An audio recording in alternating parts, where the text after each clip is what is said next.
Much better, right? Let me get some lights on and I'll talk a little bit about this lantern.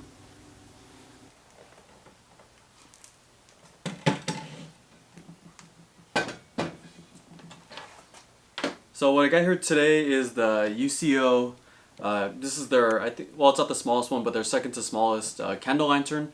It runs off normal candles that you can buy from the company, and there's a couple other third-party sellers as well. These candles will last about 9 hours. They sell beeswax ones will last 12 hours. This lantern can be found between $20 and $30 depending on where you buy it from. They have bigger ones which run about $10 more across the board. These larger ones hold 3 candles, same burn time, it's the same candles, just 3 of them. You can also use the top on these larger ones for heating coffee. They say you can melt snow. Some people said you can boil small amounts of water. I wouldn't really trust it for that, but it probably works out great for keeping your coffee warm while you're out camping. So why would you use this?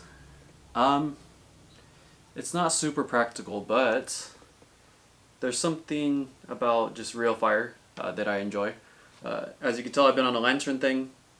I'll put a link. I have some videos going on when I bought these lanterns used to restore. And they're not going to replace LEDs or batteries or electricity for practicality, but it's just the ambiance and the vibe of having an actually burning candle. This thing, let me get it down here too. It's not the brightest, but it's enough to maybe light a book so you can read by it at a campsite, or if you have a power outage you can use it to light up small areas of your house and maybe help you look through cupboards and things like that. Overall,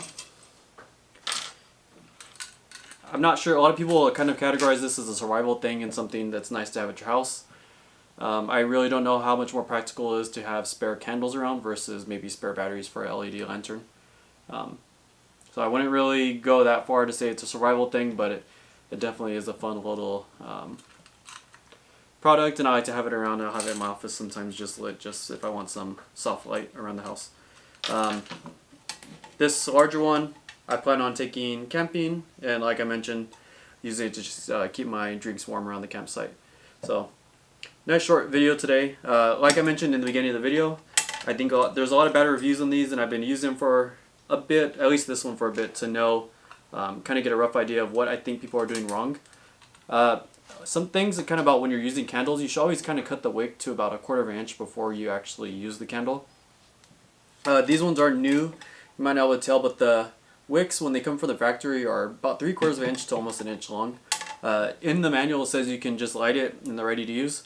I would advise against doing that, and I think a lot of people are buying these and immediately just lighting those full-length wicks, and which is resulting in them burning too fast and also having the wax spilling over, and just a wide range of problems, which I think are leading a lot of people to leave these bad reviews. I haven't had those issues, and I think it's because I follow just general good practices when using candles. So nice little, maybe a nice little gift idea if you know somebody that's into camping and likes outdoorsy stuff and candles. It's more cute than practical, but I enjoy these. So that's it for today. Short video. Don't have a whole lot to share on this Thursday, but I'll see everyone out there.